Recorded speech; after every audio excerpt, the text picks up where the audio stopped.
Let's say you said the I Ching works. What do you mean it works? I have the impression that you get you do your coins or whatever you're going to do, and you get this one, and you read what you want, and you get what you want out of it. But you're saying it works like in a scientific way or something. Well, the frequency with which people react to these readings by saying this is freakishly accurate, this is incredibly cogent and directly to the point. It's more than like the astrology thing in the newspaper. Oh, yeah, so I can see myself in that. I think it's more precise. But let me riff on something you said in your pitch. You said time is running out. This is a conclusion that I was not happy to have forced upon me by this research into the I Ching.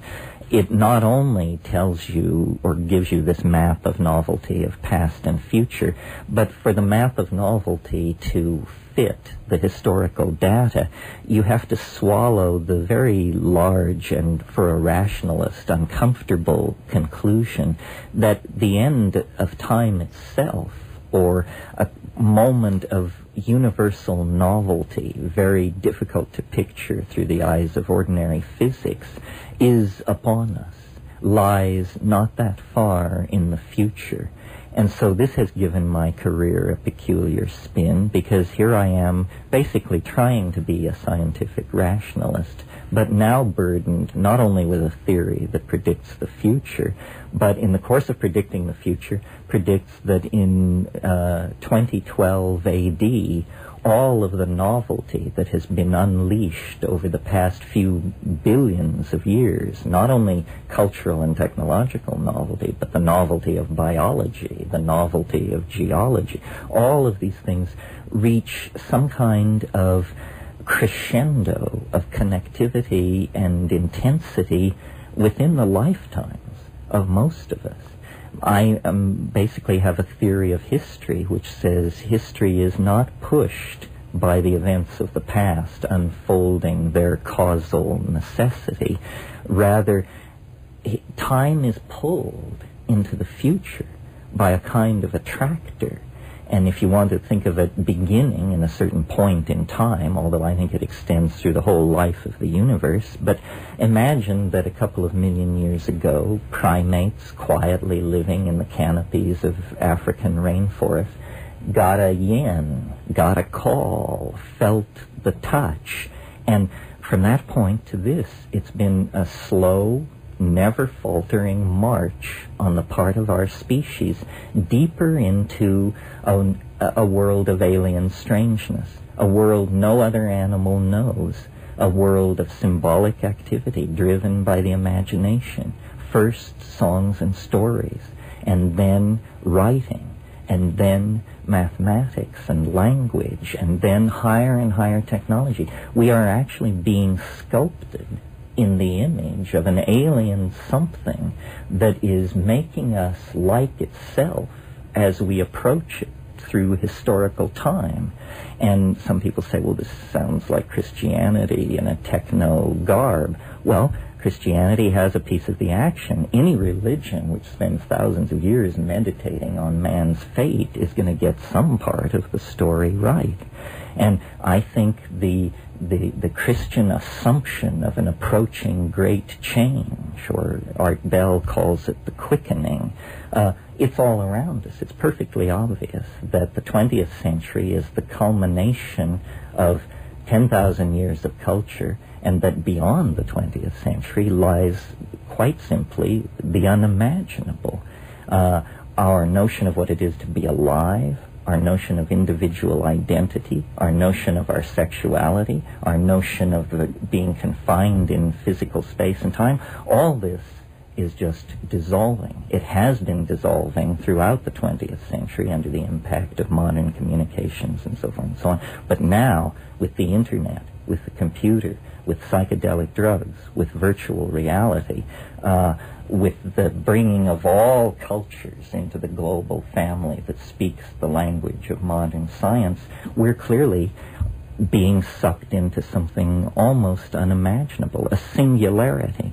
And some people say, well, it's 1,000 years in the future, it's 500 years in the future. Not if you factor in the asymptotic acceleration that seems to be a natural part of the process. You just went over my head, the asymptotic. It goes faster and faster. It's not a smooth... We're not traveling 100 miles an hour toward the eschaton. We're traveling 100 miles an hour times 100 miles an hour toward it. In other words, the acceleration is increasing, and very hard-nosed engineering types talk about an era 10, 15 years in the future when we will release infinite energy, attain infinite speeds, be able to pack all the information we want into a few nanometers of space.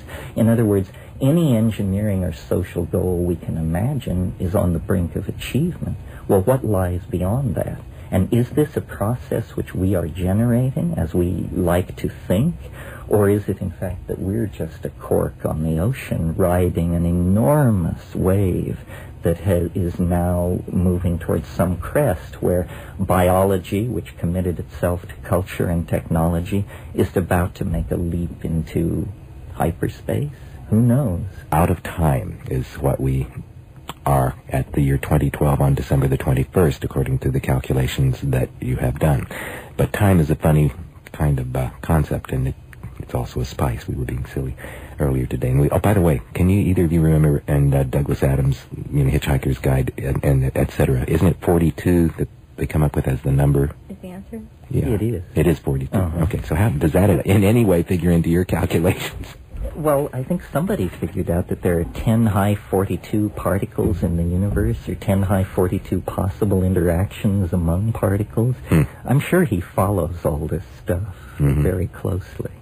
So somehow, Terence, through your study of the mathematics of the I Ching and applying that study to the observation of the novelty graph through history, you have calculated this date as the time in which time will at least have a different meaning, if not cease to exist.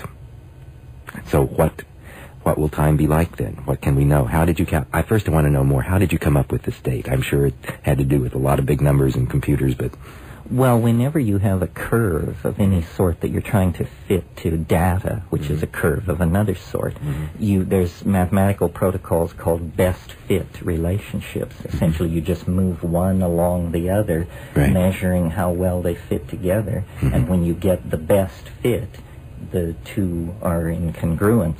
So it's pulsing at a different rate. It goes up and down and it up goes and down. Up and down. So, for instance, you have, the Italian Renaissance, a spike of novelty, then the horror of the colonization of the New World. That's a descent. And you can see that history is the ebb and flow because societies can't sustain novelty very long, and if they become habitual, sooner or later some genius or religious crank turns over the apple cart, and then you get new novelty. So societies are always in an uncomfortable relationship to novelty and habit.